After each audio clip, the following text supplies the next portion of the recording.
Got a problem. Can't stop acquiring books. It's nice to say acquiring books instead of buying books now. Don't feel quite as bad on my bank account then. So I will kick things off with a couple of books that I got for free. So one of the first books that I acquired this month was The Book of Needle by Matthew Francis. Matthew Francis is my lecturer. He's good. I enjoy his seminars and workshops and stuff. They were very good and he was very nice to me in some of my marking this year. I was sent this by my university because they send a book as a gift out to all the top 10% of each year group, and I got one. I don't really know what this is about. It is set in 1660 and it is about a man called Rhys Evans, who was a real historical character, a Welsh tailor, a prophet and one-time best-selling author. I'm a big fan of historical fiction and I haven't been reading enough recently, so I will definitely get around to this soon. I am very grateful to my university and to Matthew for very kindly sending this to me. I'm overwhelmed. Next up, I actually have two books that I have already read, but I managed to get free copies of them, and that is How to Be Both by Ali Smith. I got this in a book swap. If you've heard anyone talking about How to Be Both before, you will know that there are two kind of sections to this, and in some editions of the book, there's one section first, and then in other ones, the other section is first, and it really alters your perception of the story, and this one is the other way round to how I read my library copy. I wasn't in the right kind of headspace for literary fiction the first time I picked this up, so I do plan on picking this up again in the future, not the too near future, maybe in like a relatively distant future. But yeah, I'm very intrigued to see if my perception is altered and by how much it is altered when I read the stories the other way around. Next, I have this copy of Dr. Jekyll and Mr. Hyde by Robert Louis Stevenson. It is the Penguin English Library edition of this book, and I love the Penguin English Library books.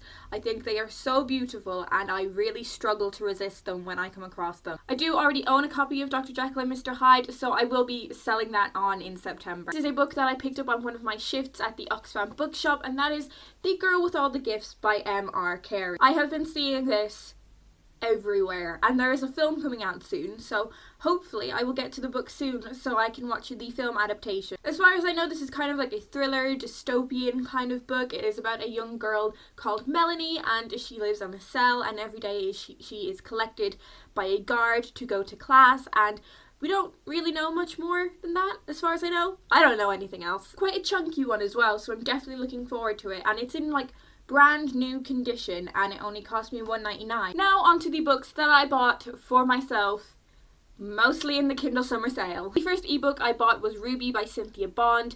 You may have seen this doing the rounds on BookTube and just the general literary world because it was shortlisted for the Bailey's Women's Prize for Fiction. It's a non-linear book set in the 1970s, and it is predominantly about a woman named Ruby. Ruby isn't very well. She's in a very poor mental state, and this very poor condition is left to deteriorate worse and worse until an old friend who claims to be in love with her decides that enough is enough.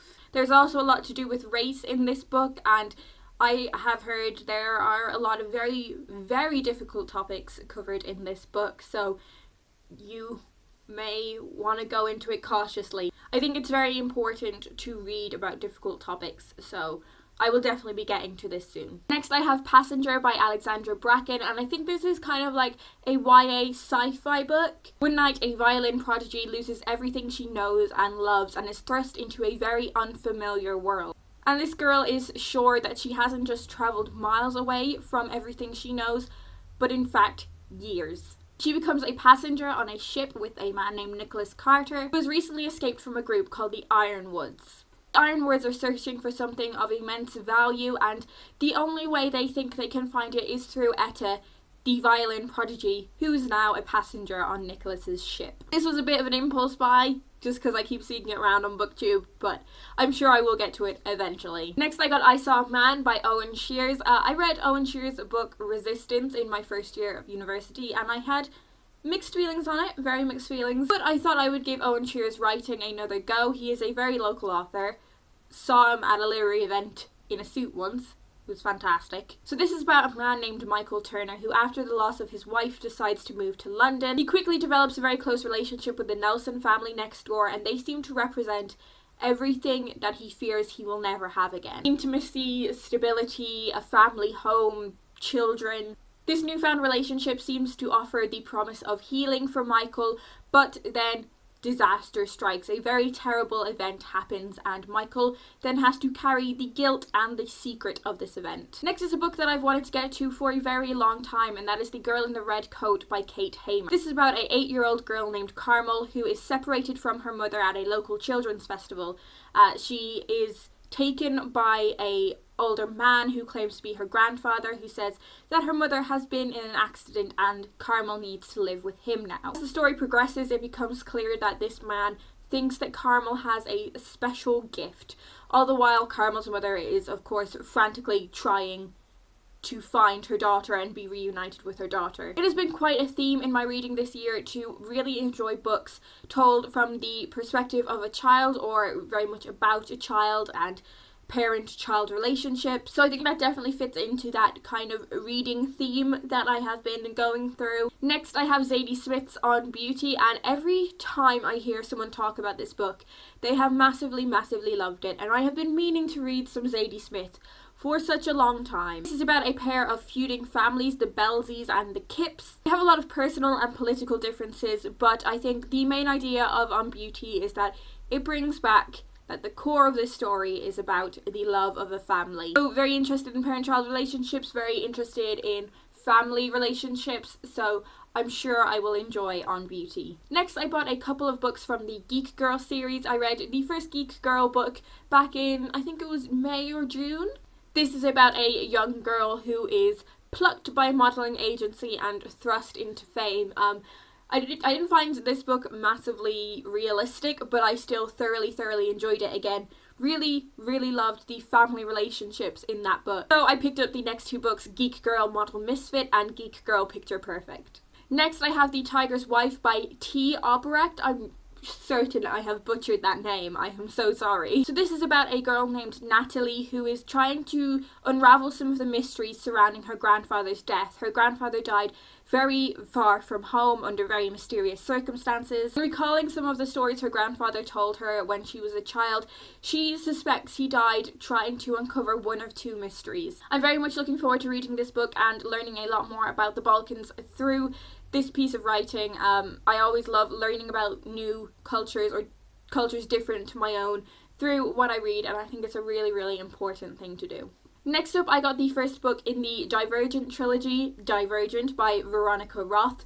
I'm sure everyone knows what this story is about, but this is about a society that is divided into 5 divisions, which each cultivate a different virtue. On an appointed day each year, the 16-year-olds of the society must choose which of these divisions they want to belong to. But a girl named Beatrice is very conflicted as she decides to choose between what her family expect of her and staying with her family and going to the division that she actually wants to go to. I really wanted to watch the Divergent films for such a long time, so I thought I would try read the first book in the series before that and see if I'm interested in reading the other ones or whether I just want to marathon the films. Next up is a book that is everywhere, and that is A Court of Thorn and Roses by Sarah J Maas.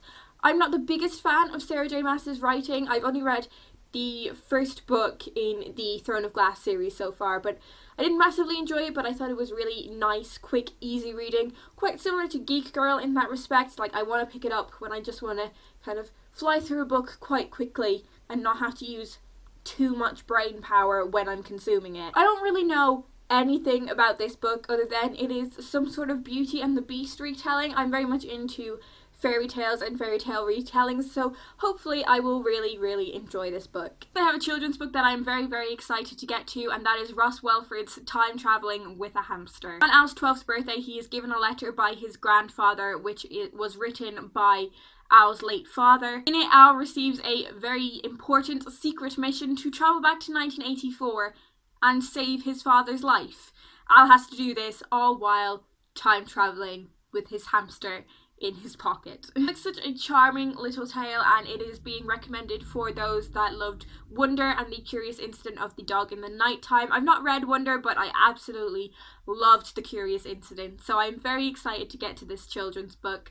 I think I need to start breaking my reading up with children's books a little more since I've taken a little pause from a series of unfortunate events. To finish up, I have a trio of non-fiction books by 3 of my favourite comedians. To start with, I have I Can Make You Hate by Charlie Brooker, who is a very, very funny British comedian and also the writer of possibly my favourite TV show of all time, Black Mirror. This is a collection of rants and raves and discussions, so I'm definitely looking forward to getting to this. I really, really enjoyed Charlie Brooker's writing. I also have Thinking About It Only Makes It Worse by David Mitchell, again another very well-known British comedian. This is basically David taking us through the absurdities of life, and it sounds just really funny. I enjoy everything that David Mitchell does. He never fails to make me giggle. So I'm definitely looking forward to maybe dipping in and out of that one. And finally, I have Yes Please by Amy Poehler, which is a book that has been on my radar for so long. I actually don't really know as much about Amy Poehler as I do about Charlie Brooker and David Mitchell.